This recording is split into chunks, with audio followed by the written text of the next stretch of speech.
Good morning, church. Welcome to Coffee Time with Pastor Tim. I'm excited to continue in our study of the book of Mark with you. Today, we're going to look at who did Jesus come for? And it comes from Mark chapter 2, verses 13 through 22.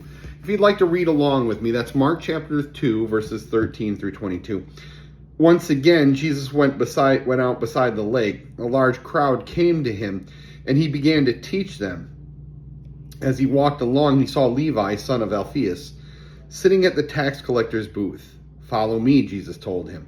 And Levi got up and followed him. While Jesus was having dinner at Levi's house, many tax collectors and sinners were eating with him. And his disciples, for there were many who followed him, when the teachers of the law, who were Pharisees, saw him eating with the sinners and tax collectors, they asked his disciples, "Why does he eat with tax collectors and sinners?" On hearing this, Jesus said to them, "It is not the healthy who need a doctor, but the sick. I have not come to call the righteous, but the sinners." I don't like to go to the doctor, as many of you may know. I mean, honestly, who does? Who likes being poked, prodded, swabbed, and examined? Full confession, I don't typically get an annual checkup. Intellectually, I know I should go because if there is something amiss, early detection could be the difference between life and death. I found that out with my cancer, that if I had just gone a little bit earlier, maybe it would be a lot better. But if I'm not sick or feeling sick, I don't see the need for a doctor's visit. Today, I want to submit an interesting premise to you about this passage. But before that, let's examine what's going on here. Jesus had just called Matthew or Levi to be his disciple. And like Peter, Andrew, and John, and James before him in this chapter, Matthew left everything behind, his former life in his dubious position as a tax collector. Someone hated by the Jews, seen as a traitor and collaborator with Rome in their oppression. After having committed his life to follow Jesus, Matthew had Jesus and a few others over for a meal at his home.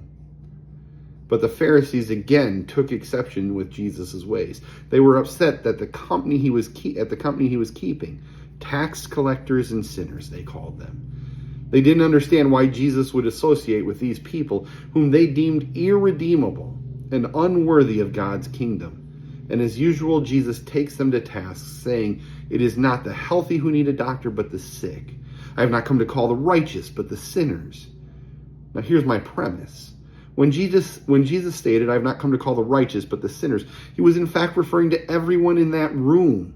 Sometimes we see this verse and we want to interpret it as, Jesus is saying he didn't come for the Pharisees. But those interpretations are wrong, because the Pharisees and the tax collectors were sinners, unworthy of God's kingdom, sentenced to death because of their sin. Remember, there is no one righteous, not even one, according to Romans 3:10. Whether they saw themselves in this light or not, the Pharisees needed Jesus just like the tax collectors, sinners, prostitutes, priests, Romans, Greeks, and everyone in between. For all have sinned and fallen short of the glory of God, Romans 3:23. But here's the beautiful thing. Jesus tells them that he came for them and for us and for everyone, no matter how unworthy, sinful, and evil we may deem them. He came for sinners, because all are justified freely by his grace through the redemption that came by Christ, Romans 3:24. And God, who is rich in mercy, made us alive with Christ, even when we were dead in our transgressions. It is by grace we have been saved, Ephesians chapter 2. So let me ask you this. How do Jesus' words here change the way that you think about others, particularly those that you have trouble loving? How should his statement cause you to see difficult people, criminals, terrorists, and the people who believe differently than you in a new light?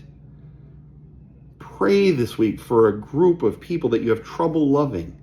Ask the Lord to soften your heart to them, to work in their lives, and to work in your life as well. And church, if you're struggling with that, let's simply pray this together. Father, today I thank you that I was included in Jesus' statement. I thank you that I am counted amongst those Jesus said he came to call. Thank you for loving me and saving me. Amen. Church, I hope that is the prayer of your heart.